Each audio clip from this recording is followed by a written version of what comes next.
Hello बच्चों, जैव अणु में कार्बोहाइड्रेट एवं विटामिन को पढ़ने के बाद आज हम लोग एक नए जैव अणु का शुरुआत करेंगे जिसका नाम है प्रोटीन।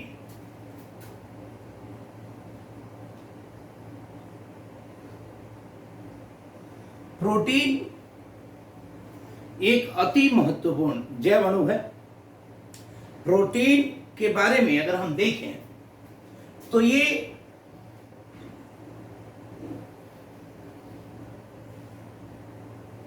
प्रोटीन्स जो प्रोटियोस शब्द से बना है, प्रोटियोस, ये अगर हम देखें तो ये जो प्रोटीन शब्द बना है ये प्रोटियोस शब्द से, प्रोटियोस शब्द से बना है, जिसका मतलब है प्राथमिक या अति महत्वपूर्ण। यानी प्रोटियोस का मतलब होता है वेरी इंपॉर्टेंट या प्राइमरी। तो ये एक ग्रीक वर्ड है जिसका ये मतलब होता है। प्रोटीन के बारे में अगर हम देखते हैं तो जिस प्रकार के पौधों का शरीर और जो प्लांट बॉडी होता है, अगर मैं ये प्लांट बॉडी है तो ये जो पादप शरीर होता है, पादप जगत की संरचनात्मक इकाई क्या होता है? कार्बोहाइड्रेट होता था। कार्बोहाइड्रेट। उसी प्रकार अगर हम जंतु जगत की बात करें, कोई भी जंतु जगत, इनका जो बिल्डिंग ब्लॉक होता है, यानी संरचनात्मक इकाई आपका प्रोटीन होता है। यानी ये जो प्रोटीन है वो प्रोटियोस से मिला है, जिसका अर्थ है प्राथमिक या अति महत्वपूर्ण। इसका अर्थ होता है अति महत्वपूर्ण, वेरी इंपॉर्टेंट। पादप जगत कार्बोहाइड्रेट से बना होता है, जो हम पढ़े हैं कि सेलुलोज है, ग्लूकोज है, स्टार्च है, ये इसमें होता है। और हमारा जो शरीर होता है, जंतुओं का जो शरीर होता है, वो मुख्य रूप से किससे निर्मित होता है? प्रोटीन से होता है। जो प्रोटीन होते हैं, प्रोटीन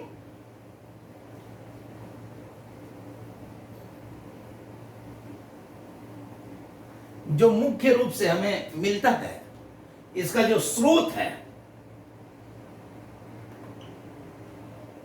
जो सामान्य स्रोत है वो आपका दूध है, मांस है, दाल है, मछली है, इत्यादि। इन सब चीजों से हमें ये मिलता है। यानी प्रोटीन का जो मुख्य स्रोत है ये आपका दाल, मांस, सोयाबीन में भी प्रोटीन की मात्रा बहुत अच्छी होती है। ये जो प्रोटीन होता है ये सभी लिविंग सेल में पाया जाता है। ये जो पाया जाता है प्रोटीन सभी सजीव कोशिकाओं में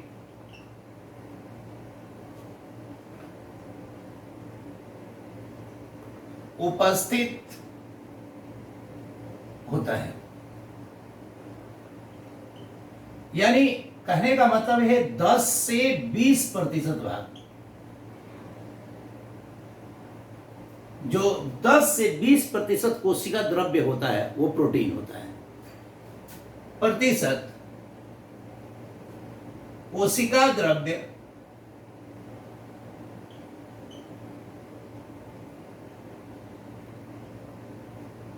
प्रोटीन होता है।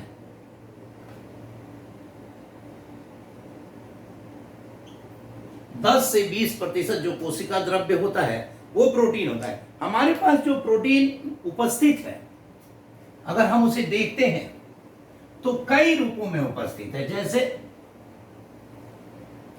जितने भी एंजाइम हैं, मतलब अगर इसका महत्व देखते हैं, प्रोटीन का महत्व,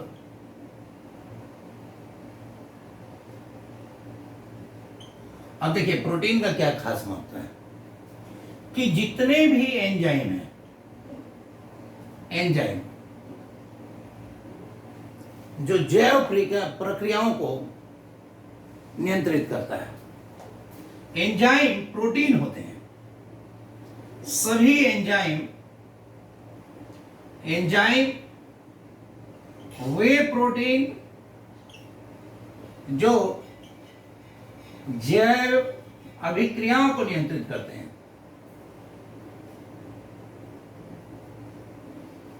अभिक्रियाओं को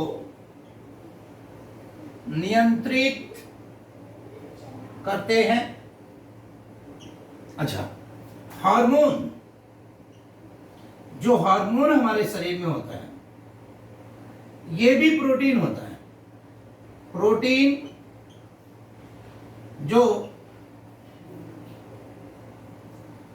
उपापचयी प्रक्रियाओं को नियंत्रित करता है, नियंत्रित करता है।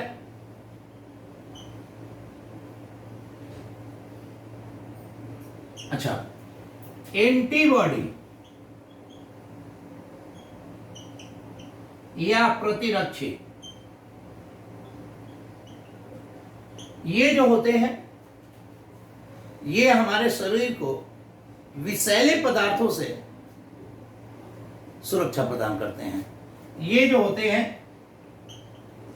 ये विषैले पदार्थों से हमारी रक्षा करते हैं।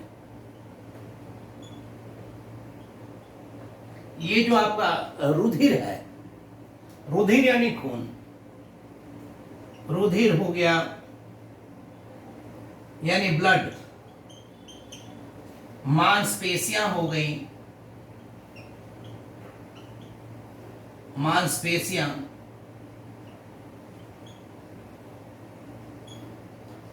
यानी मसल्स, ये सब प्रोटीन होते हैं।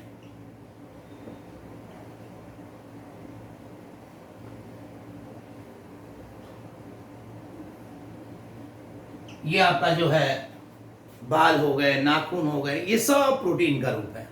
तो जितने भी हमारे पास प्रोटीन है, अब इन प्रोटीनों के बारे में अगर हम बात करते हैं तो अब हम इसके संगठन की बात करेंगे। तो हम देखेंगे कि जो प्रोटीन होता है,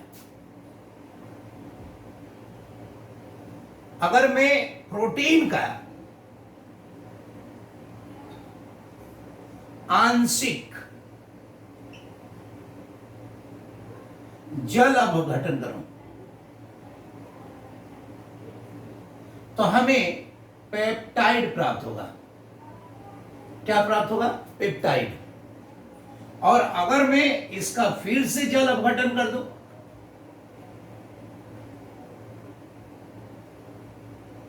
तो हमें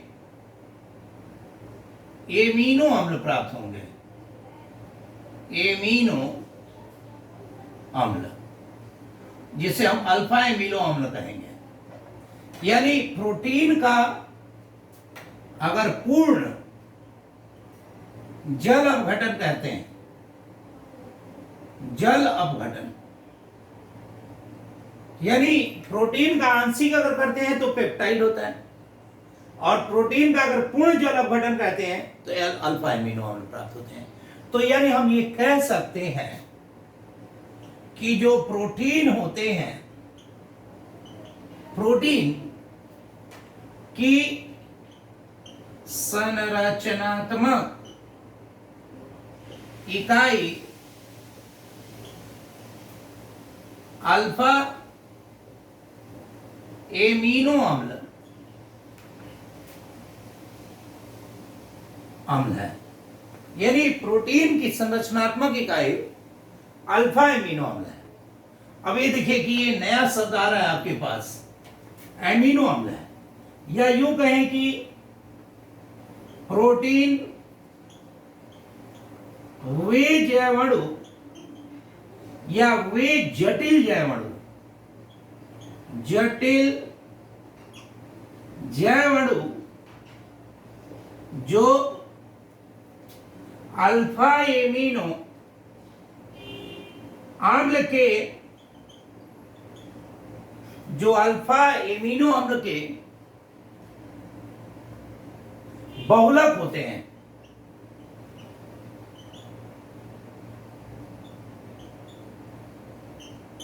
जो अल्फा एमिनो अम्ल के क्या होते हैं? बहुलक होते हैं। यानी अब देखने की बात यह है कि अगर ये अल्फा एमिनो अम्ल के बहुलक होते हैं तो भाई एमिनो अम्ल क्या होता है, इसके बारे में चर्चा करेंगे। तो ये बहुलक माने क्या? बहुलक माने क्या कि ये अल्फा एमिनो अम्ल से ही मिलकर बनते हैं, ये उसी से मिलकर ये बने होते हैं। अगर ये अल्फा एमिनो अम्ल है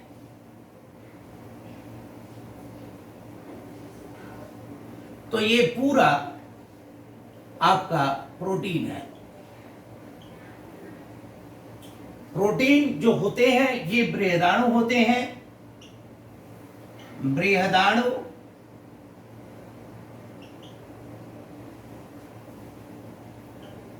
जिनमें करीबन 100 से अधिक एमिनो अम्ल उपस्थित होता है।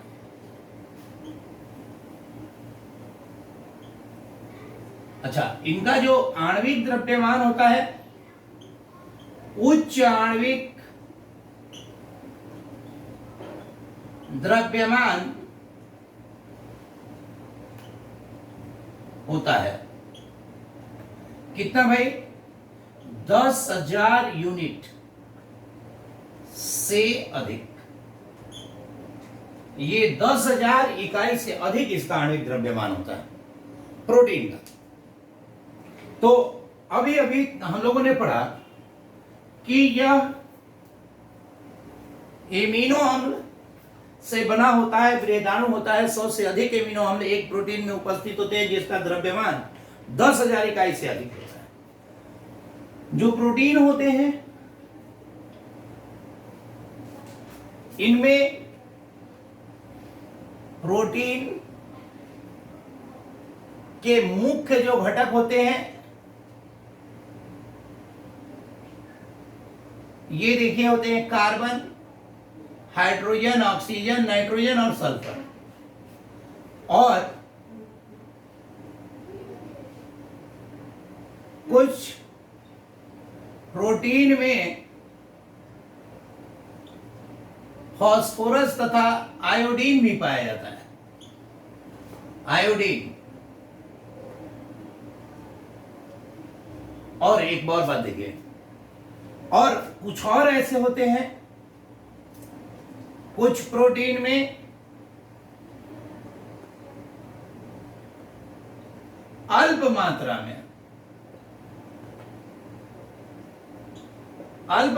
में धातु भी उपस्थित होता है। धातु उपस्थित होता है। जैसे आपका लोहा होता है, किसमें होता है भाई? हीमोग्लोबिन का नाम सुना है? हीमोग्लोबिन। ये देखिए, ये लोहा हो गया, कॉपर हो गया, हीमोसाइनिन। जो कॉकरोच होता है उसके खून में हीमोग्लोबिन नहीं होता है, कॉकरोच का खून लाल नहीं होता, उसमें हीमोसाइनिन पाया जाता है, उसमें ये होगा। तो ये कॉपर हो गया, मैग्नीज हो गया, जिंक हो गया इत्यादि। ये सब धातुएं प्रोटीन में उपस्थित होती हैं। अगर मैं देखूं कि प्रोटीन की संरचनात्मक इकाई को अगर मैं डील करता हूं, यानी एमिनो अम्ल, हम लोग अब एमिनो अम्ल के बारे में बात करेंगे। तो वह कार्बनिक यौगिक जिसमें, देखिए बेटा, NH2 यानी एमीन, एमिनो एवं COOH कार्बोक्सिलिक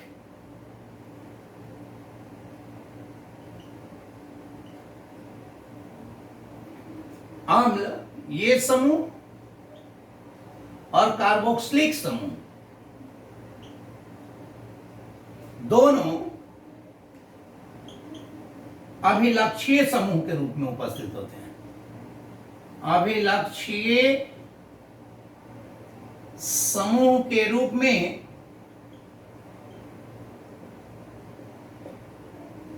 उपस्थित होते हैं। उन्हें एमिनो अम्ल कहते हैं। उन्हें क्या कहते हैं? एमिनो अम्ल कहते हैं। जैसे बेटा जी एक बात देखिएगा, जैसे सी, अब कार्बन की 4 वैलेंसी है तो इसमें कार्बोक्सिलिक समूह होगा। देखिए ये अभिलक्षीय कार्बन है, अभिलक्षीय कार्बन। जो इससे जुड़ा हुआ कार्बन होता है उसको अल्फा कहते हैं, फिर उससे जुड़ा बीटा, उससे जुड़ा गामा, उससे जुड़ा डेल्टा, ऐसे ही जुड़ता चला जाएगा। तो अब NH2 अगर यहां पे होता है तो इसको हम अल्फा एमिनो अम्ल कहेंगे। एमिनो अम्ल यानी अल्फा एमिनो अम्ल का मतलब हो गया कि RCHNH2COOH, ये आपका अल्फा एमिनो अम्ल हुआ। अब देखिए अल्फा एमिनो अम्ल क्या करते हैं, इनमें दोनों समूह उपस्थित होता है। अब इसके थोड़ा सा गुण देखते हैं। अगर मान लीजिए कि ये ऐसा ना होता, ये होता RCH NH2 CH2COH, तो इसको मैं, देखिए ये अल्फा पे नहीं है, किस पे ये एमीन है? बीटा पे है, तो मैं इसको बीटा एमिनो अम्ल कहूंगा। इसी प्रकार गामा एमिनो अम्ल भी हो सकता है, डेल्टा एमिनो अम्ल भी हो सकता है, कई प्रकार के हो सकते हैं। खैर, लेकिन प्रोटीन जिससे निर्माणित होता है वो सिर्फ और सिर्फ अल्फा एमिनो अम्ल होता है, जिससे प्रोटीन का निर्माण होता है। तो एमिनो अम्ल के अगर हम गुण देखते हैं, अब ये देखिए कि एमिनो अम्ल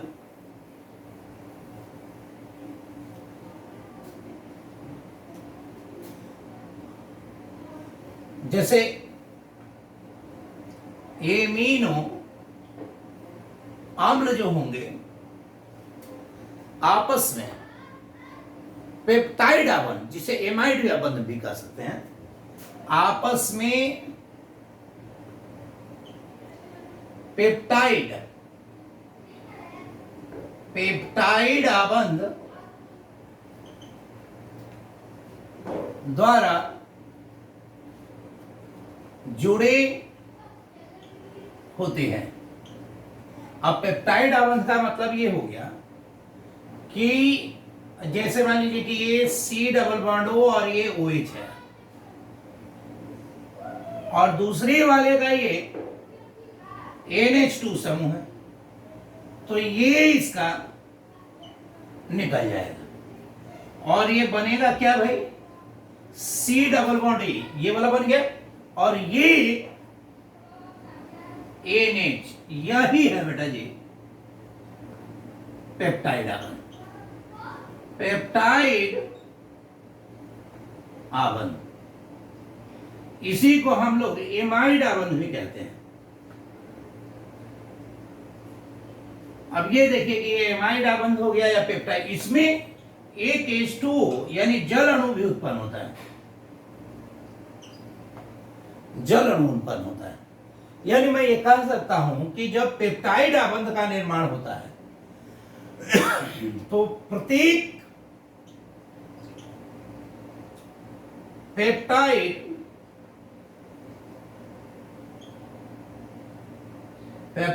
आबंध में, आबंध के निर्माण में एक जल अणु का निर्माण होता है, अणु निर्मित होता है।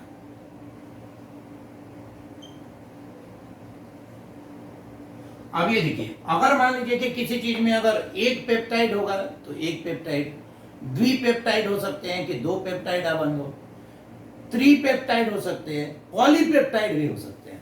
तो जो प्रोटीन होते हैं, प्रोटीन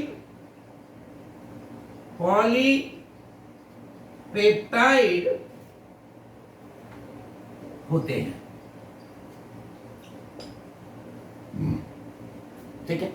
अब देखिए, पॉलीपेप्टाइड का जो द्रव्यमान होता है 10,000 यूनिट तक होता है,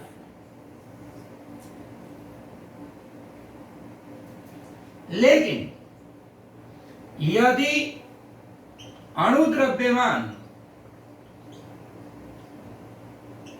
10,000 यूनिट से अधिक हो गया, अधिक, तब मैं इसे प्रोटीन कह दूंगा।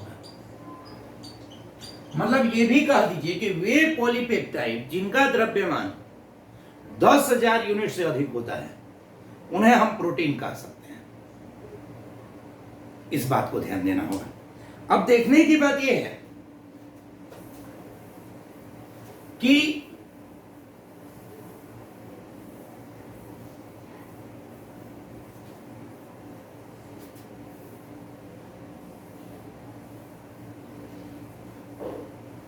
अब मैं एमिनो अम्ल के भौतिक गुण जरा देखते हैं। एमिनो अम्ल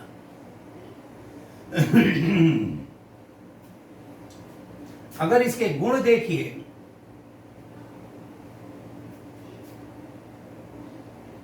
तो यह क्रिस्टलीय, ठोस होता है, यह जल में घुलनशील होता है,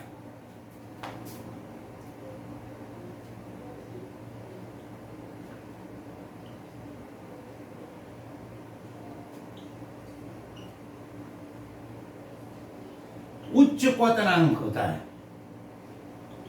उच्च क्वथनांक, इसका क्वथनांक उच्च होता है, ये रंगहीन होता है,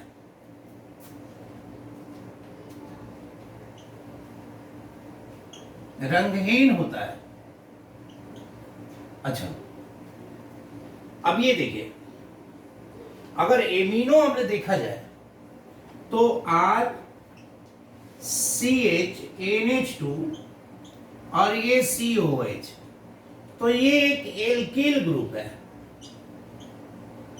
एल्किल समूह है ये, ठीक है। ये आपका एमिनो समूह है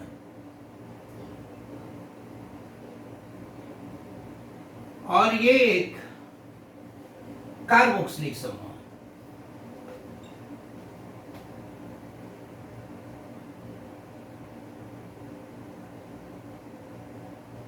अब ये देखिए बेटा, यहां पे एक लोन पेयर है, तो यह एक क्षारीय केंद्र होता है और ये एक अम्लीय केंद्र होता है।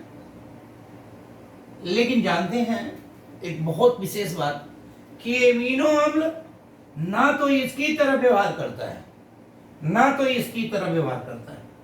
ये एमिनो अम्ल जो होता है, एमिनो अम्ल लवण की भांति व्यवहार करता है, लवण की भांति व्यवहार करता है। अब आप कहेंगे कि क्यों लवण की भांति व्यवहार करता है जबकि इसमें अम्लीय और क्षारीय केंद्र है? तो मैं ये कहना चाहता हूं, देखिए ये अम्लीय, मैं फिर से आपको बता रहा हूं कि ये COOH जो है ये अम्लीय समूह है, NH3 एक क्षारीय समूह है, लेकिन ये इस रूप में उपस्थित नहीं होते हैं इसके अंदर। ये होते कैसे हैं वो देखिए। क्या होता है कि जैसे ही जलीय माध्यम देते हैं हम, तो जलीय माध्यम में जो आपका कार्बोक्सिलिक अम्ल होता है RCHCOOH और ये NH2, तो देखिए ये क्या करेगा, यहां से ये अपना एक इसको ट्रांसफर कर देगा। क्यों भाई? तो क्योंकि यहां पे एक लोन पेयर है। तो इससे स्थिति क्या हो जाती है कि RCHCO माइनस और ये NH3 प्लस हो जाता है। अब ये देखिए यहां पे ऋणायन है, ये धनायन है, तो ये जो मतलब ये द्वि आयन, इसको कह सकते हैं द्वि आयन यानी zwitter ion, zwitter ion, zwitter ion बना लेता है। अब ये ज्विटर आयन बनाने के कारण, अब ये बताइए, अब इसमें प्लस भी है और माइनस भी है, तो इसीलिए ये क्या करता है, ना तो अम्ल की भांति व्यवहार करेगा ना क्षार की भांति। ये कैसे व्यवहार करेगा?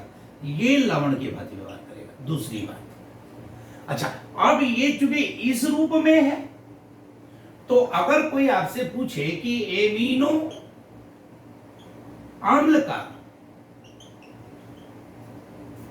अम्लीय प्रभाव, अम्लीय प्रभाव किसकी वजह से होता है, तो ज्यादातर लड़का सोचेगा कि इसकी वजह से। नहीं भाई, ये तो इस रूप में अब है ही नहीं ना, होना चाहिए था ये, लेकिन ये इस रूप में अब है नहीं। है किस रूप में है? इस रूप में। तो अम्ल क्या होता है, जो H प्लस दे, तो H इसके पास है कि देगा? नहीं देगा। तो कौन देगा? ये देगा। यानी अमीनो अम्ल का वेरी इंपॉर्टेंट पॉइंट है बेटा कि अमीनो अम्ल का जो अम्लीय प्रभाव होता है वो NH3 प्लस की वजह से होता है, और जो एमिनो अम्ल का जो क्षारीय प्रभाव होता है वह होता है CO माइनस की वजह से। तो ये एक महत्वपूर्ण चीज हमारे पास आ गया। अब देखिए ये अम्लीय प्रभाव भी दर्शा रहा है, क्षारीय प्रभाव भी दर्शा रहा है, तो इसे हम उभयविष्ट प्रवृत्ति कहेंगे। इस प्रकार एमिनो अम्ल उभयविष्ट प्रवृत्ति यानी एम्फोटेरिक नेचर, एम्फोटेरिक नेचर दर्शाता है। अब ये देखिए एम्फोटेरिक नेचर ये दर्शाता है। अब बात यह है कि अब एम्फोटेरिक नेचर दर्शाता है, तो एक मैं आपको एक और यहां पे इंपॉर्टेंट कंसेप्ट देने जा रहा हूं, जरा उसको ध्यान दीजिएगा कि अगर कोई एमिनो अम्ल है, एमिनो अम्ल यानी एमिनो अम्ल तो इस एमिनो अम्ल को अगर मैं अम्लीय माध्यम में, तो एमिनो अम्ल अम्लीय विलयन में धनायन निर्मित करता है। जैसे आप देख सकते हैं कि जो मेरे पास दोनों गुण है, अगर मेरे को जैसा माहौल मिलेगा वैसा मैं बन जाऊंगा। तो ये जो होता है एमिनो अम्ल अम्लीय माध्यम में धनायन की भांति धनायन के रूप में उपस्थित होता है। ठीक, तो अब धनायन है तो ये कैटायन हो गया ना, तो ये कैथोड की ओर, अतः विद्युत क्षेत्र में कैथोड की ओर गमन करता है। ये कैथोड की ओर गमन करेगा।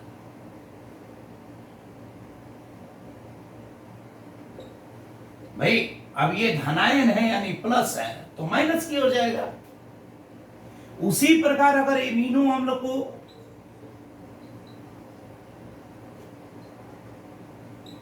को क्षारीय विलयन में डालें, अब ये देखिए, जैसे ही आप इसको क्षारीय विलयन में डालिएगा, तो क्षारीय विलयन में यह ऋणायन के रूप में रहेगा। ऋणायन यानी नेगेटिव के रूप में उपस्थित होता है।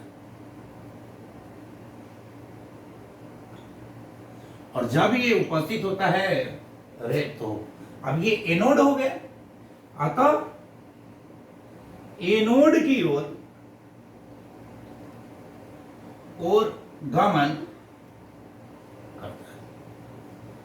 अब देखिए, अगर अम्लीय में डालते हैं तो प्लस बनाता है, कैथोड की ओर जाता है।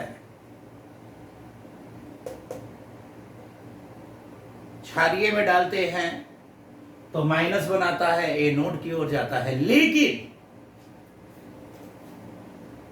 वह पीएच, एक विशेष बिंदु, एक खास पीएच पर, वह पीएच जिस पर एमिनो अम्ल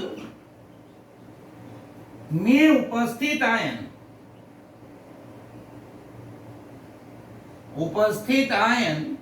उदासीन प्रवृत्ति जारी करते